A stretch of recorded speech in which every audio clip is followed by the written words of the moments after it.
Welcome to Salvation by Grace, a broadcast ministry of Grace Christian Assembly, a Sovereign Grace Fellowship in Smyrna, Tennessee. For more information, we invite you to visit our website at www.salvationbygrace.org. Now let's join our teacher, Jim McClarty. Now, last week, now we're to the meat of it.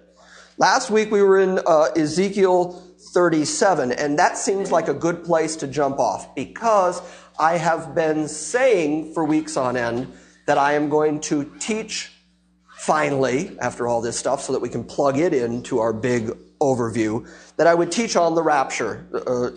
Now, granted, the rapture is not a Bible word. As soon as I say I'm going to teach on the rapture, there'll be somebody out there in the internet world whose first defense is going to be, well, the word rapture is not in the Bible. And it's not sufficient to just point out to them that either is the word Bible or the word Trinity. There are certain words that we use, theological terms that we use, or even just language that we use that isn't found in the Bible specifically. The question is the concept found in the Bible? You can't find the word Trinity anywhere in the Bible, but can I find the concept of a Trinity in the Bible and then use the theological term Trinity to describe that concept? Well, yeah, that's fair game. Nobody argues with using the word Trinity. But if they don't believe in a catching away of the church, they'll say, well, the word rapture isn't in the Bible. The word rapture comes from a Latin word that was the Latin translation of a Greek word harpazo, which I'll write for you here. This word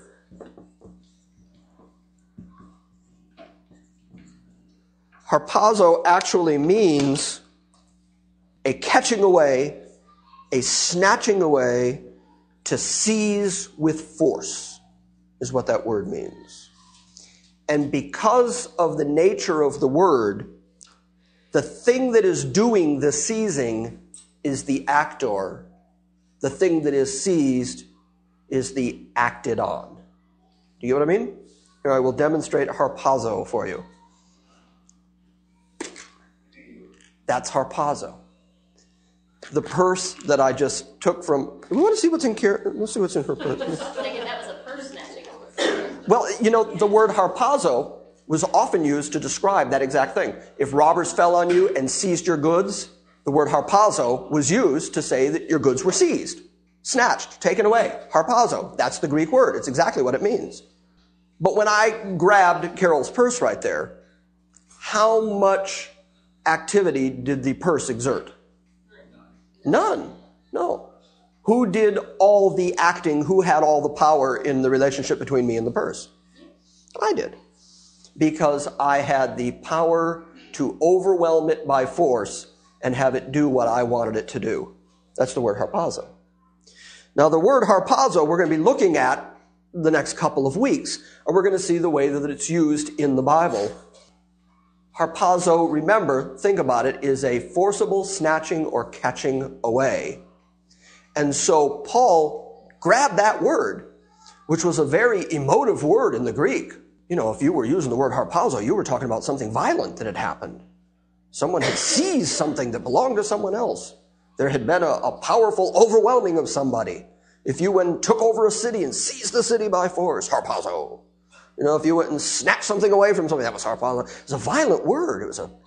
And yet when Paul talked about the church being taken away to be with Christ, he wanted a really strong word to use, and he said that the church would be harpazo, snatched away, because the church will not participate of their own strength in the leaving. It will be the one who takes them who is acting in his own strength to take the thing.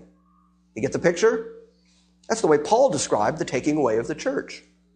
Now, it's unquestionable that that concept is in the Bible, and I'm going to show it to you several times. We'll probably next week get to Paul's usage of harpazo. We'll do some background work tonight.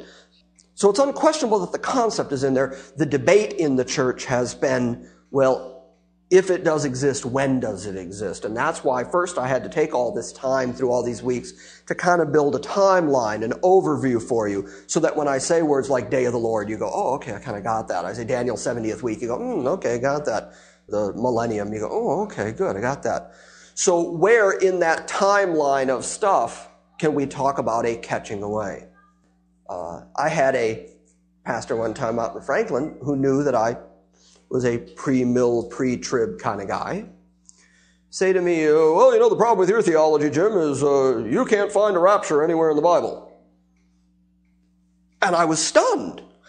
I was stymied. I was hornswoggled. I was bushwhacked. I was so confused. I said, me? I can't find a rapture anywhere in the Bible? Me? So start with Genesis 5:21. Genesis 5. Now we're only 5 chapters into the first book of the Bible. 5 chapters into the first book of the Bible. You can't find a rapture anywhere in the Bible. Somebody read that. Genesis 5, verse 21 to like 24. We're looking at the first generations of humans on planet Earth. And in fact, we're getting to the first 7 generations. We're only going to get to the 7th generation of human beings on planet Earth before we bump into the first catching away of somebody. So, Tom, you want to read it? You got it over there? Sure. When Enoch had lived 65 years, he became the father of Methuselah. And after he became the father of Methuselah, Enoch walked with God 300 years and had other sons and daughters. Altogether, Enoch lived 365 years. Enoch walked with God, and then he was no more because God took him away. And then he was no more because God took him away. Now, what you have to recognize is that in every other account of all the other people through there, they say this person lived this many years, and then he died. And then he gets to Enoch, and he says, and Enoch walked and talked with God, and then he was not, for God took him. A completely different use of language that is picked up in the book of Hebrews. Go to the New Testament, go to the book of Hebrews, and the writer of Hebrews decides to give us a commentary on the fact that Enoch walked with God and then was not because God took him. So that there's no question about what the inspired New Testament writers think of what happened to Enoch. The book of Hebrews gives us a commentary on it. So that's good. I don't have to supply commentary. The Bible will do it. I love it when the Bible interprets the Bible. That really makes my job easy. Hebrews 11, starting at verse 5. Hebrews 11, starting at verse 5. Carol, you want to read it? Read it out loud for us, nice and loud. How far? 5 to 7.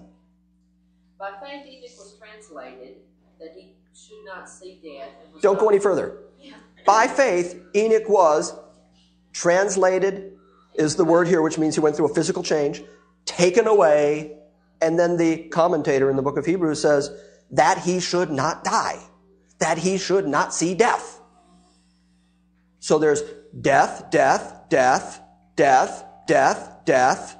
Enoch, no death, was not because God took him, death, death, death, death. You only get 5 chapters into the book of Genesis before you get such a significant event that you get the catching away of Enoch in the 7th generation. Not a mistake of numbers, by the way. 7 is always the number of completion in the Bible. You get to the 7th, and God takes him off the planet. And then the writer of Hebrews picks it up and says, just so you don't miss it, he didn't die. He got snatched away off the planet. Okay, I'm sorry, Carol. It's probably not the last time I'll interrupt. But go ahead, start again. On behalf of everyone at Grace Christian Assembly, we thank you for listening to this week's Salvation by Grace message. Remember to visit us on the internet at www.salvationbygrace.org. And we invite you to join us next time when we gather around the Word and study the sovereign grace of God.